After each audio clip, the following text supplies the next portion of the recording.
Hola, ¿qué tal? Muy buen día. Somos estudiantes de la Universidad Autónoma de Baja California, pertenecientes a la carrera de Ingeniería Eléctrica. En esta ocasión, mi compañera Andrea Chávez y su servidor César Martínez les daremos el procedimiento para la práctica número 5 de electrónica analógica, llamada amplificador de pequeñas señales con transistor.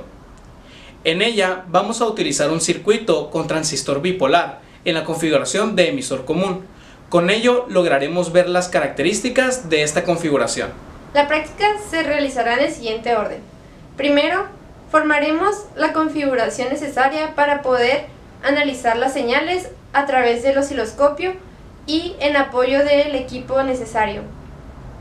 Con estos datos realizaremos también el cálculo matemático con la finalidad de comprobar cómo es que existe o la razón por la cual existe un desfasamiento entre las señales. El transistor que vamos a utilizar durante la práctica es un modelo 2N2222A. Este dispositivo cuenta con 3 terminales que a continuación vamos a explicar. El transistor cuenta con 3 terminales, una es el emisor, una el colector y una la base. La forma más fácil de identificar las terminales es que la que está cerca de la muesca es el emisor, el que está enfrente es el colector y el que queda en medio es la base. Es muy importante reconocer las terminales del transistor, dado que así haremos las conexiones. Utilizaremos los siguientes componentes electrónicos. Serán 3 capacitores de 1 microfaradio, el transistor 2N2222A que ya mencionamos, 2 resistencias de 510 ohms, una resistencia de 5.6 kilo ohms, 2 resistencias de 51 kilo ohms y una resistencia de 10 kilo ohms.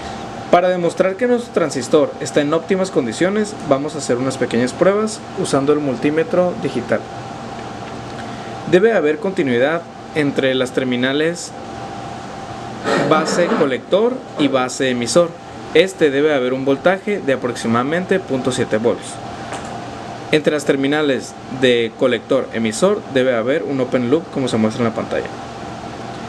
Vamos a hacer primero la prueba base colector y ahí está el voltaje cercano a 0.7. Ahora base emisor, de nuevo vemos el voltaje, y ahora colector emisor vemos un open loop.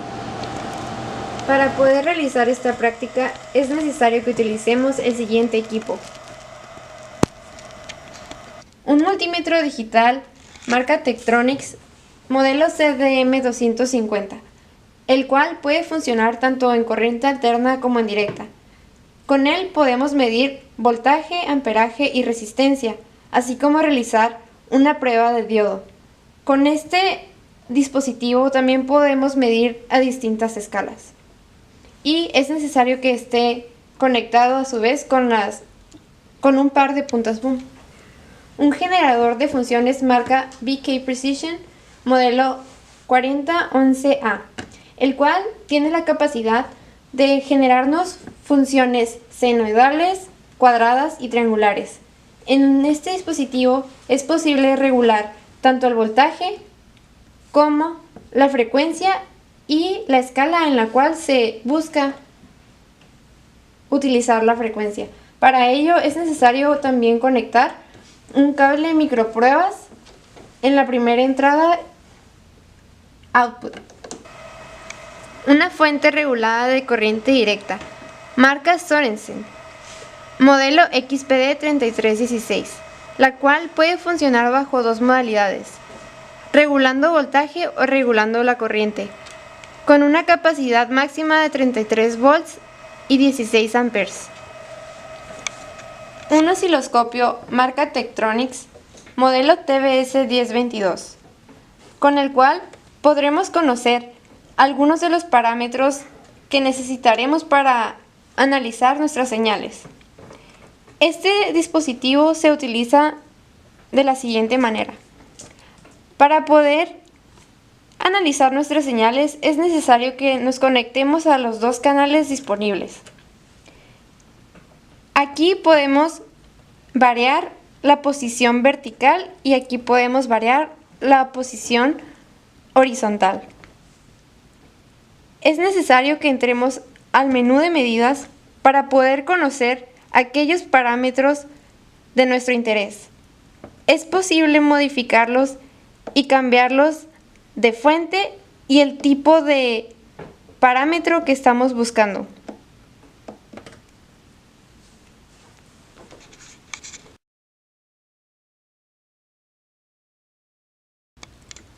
Como pudimos observar en el diagrama anterior, aquí tenemos el arreglo de nuestro circuito. Esta terminal corresponde a un generador de funciones que nos va a lanzar una señal senoidal de 1 kHz de frecuencia. Esta terminal que podemos observar aquí corresponde a tierra física, que a su vez está puenteada por este conductor con la otra línea de tierra. Esta terminal corresponde a un voltaje de corriente directa de 20 volts. Nuestro circuito empieza por el generador de funciones, como ya les mencioné, una señal senoidal de 1 kHz. Este va conectado a la terminal positiva de un capacitor de 1 microfaradio. La terminal negativa va a un puente que está conectada a la base del transistor. Ese mismo punto de base del transistor tiene un puente que va a una resistencia de 10 kiloohms y a su vez la otra terminal va conectada a tierra. Del mismo nodo donde tenemos la base de nuestro transistor nos lleva a una resistencia de 51 kiloohms.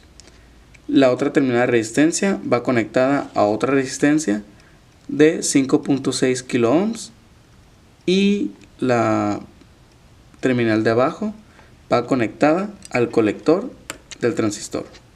Cabe señalar que en la parte de arriba de resistencias se va a suministrar el voltaje de corriente directa de 20 volts. El emisor tiene conectado un puente que nos lleva a una resistencia de 560 ohms y a su vez está conectada a una resistencia de 510 ohms. Por la parte de abajo tiene conectada la tierra física. Cabe señalar que esta resistencia de 510 ohms tiene conectado en paralelo un capacitor de 1 microfaradio. El colector de nuestro transistor tiene un nodo que nos lleva a un capacitor de igual manera de 1 microfaradio que va conectado por su parte positiva, mientras que por la parte negativa nos lleva a una resistencia de 51 kiloohms que va conectada a tierra. Cabe señalar que de esta resistencia vamos a sacar el canal número 2 que va a ir conectado a nuestro osciloscopio. El canal número 1 va a estar conectado en paralelo con nuestro generador de funciones.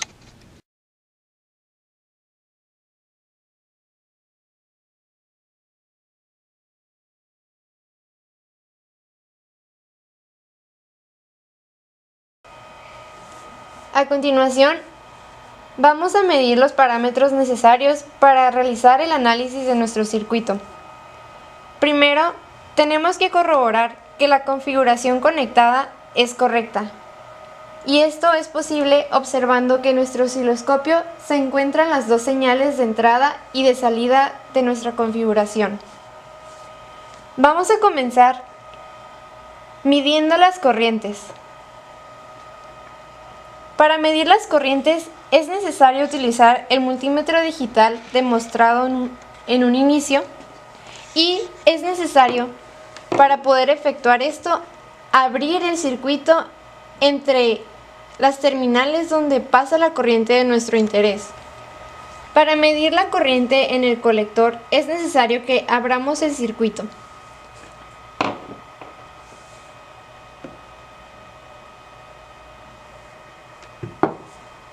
Poniendo la terminal positiva del multímetro en donde se abrió el circuito y la negativa en nuestro colector. Podemos observar que se obtiene una corriente de 1.95 mA. Y esto es correcto debido a que se puede observar que existe otra vez continuidad en nuestro osciloscopio. Ahora mediremos nuestra corriente de base, abriendo nuevamente nuestro circuito. La terminal positiva de nuestro multímetro tiene que estar en el nodo y nuestra terminal negativa en donde se ha abierto el circuito, obteniendo aproximadamente 320 microamperes. Por último, midiendo nuestra corriente en el emisor.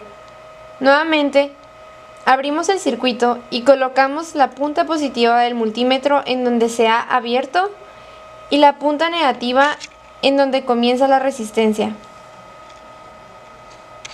obteniendo un valor aproximado de 1.960 miliamperes.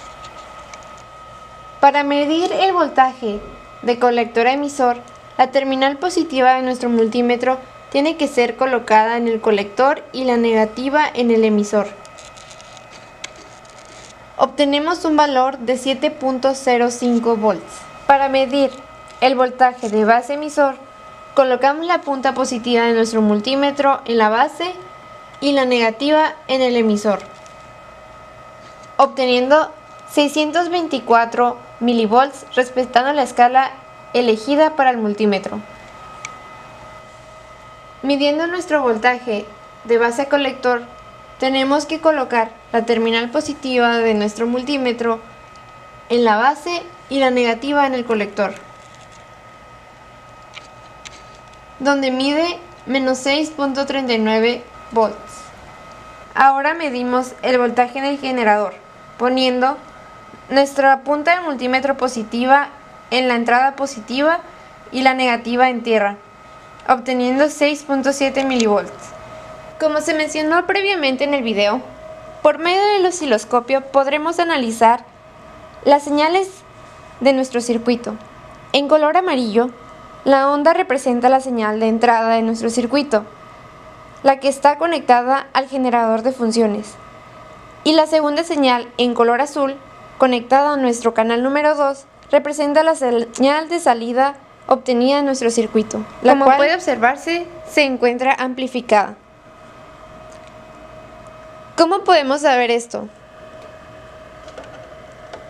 En nuestro menú de medidas, seleccionamos qué canal estamos analizando. De color amarillo, podemos ver que son los datos obtenidos de la señal conectada al canal número 1. Y de color azul podemos ver los datos de la señal conectada al canal 2.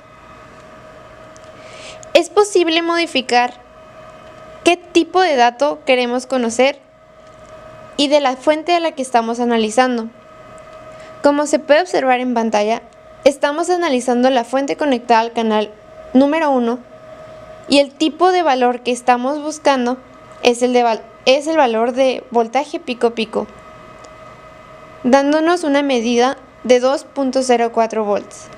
Presionando el botón atrás y ahora presionando un botón de los cuales es azul, podemos conocer de la fuente canal número 2 cualquier tipo de parámetro que se nos puede ofrecer en el osciloscopio. En este caso estamos viendo el valor pico pico, o sea la amplitud de la señal de salida. Presionando la tecla atrás, ahora respondiendo a uno de nuestros objetivos, que es conocer el desfase que existe entre estas señales, presionando esta tecla y en tipo, aquí ya se encuentra seleccionada la modalidad fase. El valor de desfasamiento que hay entre ambas es de 170 grados aproximadamente. Más adelante vamos a demostrar de qué manera es posible comprobar que este desfasamiento tiene estos valores matemáticamente. Vamos a explicar cómo es que se calcula el ángulo de desfasamiento entre las dos señales de voltaje. Como podemos observar, aquí tenemos los datos de pantalla. Comparamos el canal 1 y el canal 2. Tenemos M, que representa el periodo entre 2, que en este caso el periodo nos dio de 1 milisegundo. Entonces, por ende, M nos daría 500 microsegundos. Tenemos la frecuencia de 1 kHz, como lo explicamos al inicio, y el periodo que es 1 entre la frecuencia, donde la frecuencia es 1 kHz, nos da 1 milisegundo. Acá podemos ver la señal que nos dio el osciloscopio y podemos calcular phi, que en este caso es el ángulo de desfasamiento entre las dos señales. tenemos la fórmula que phi es igual a 2pi por la longitud de onda que hay entre donde se encuentra un punto de una señal y el punto de otra, como podemos observar en esta área, sobre el periodo. Sustituyendo datos, tenemos que phi es igual a 2 por 180 grados por la mitad del periodo, que es 500 microsegundos, sobre el periodo, que es 1 milisegundo. De ahí resultan los 180 grados que hay de desfasamiento entre las dos señales.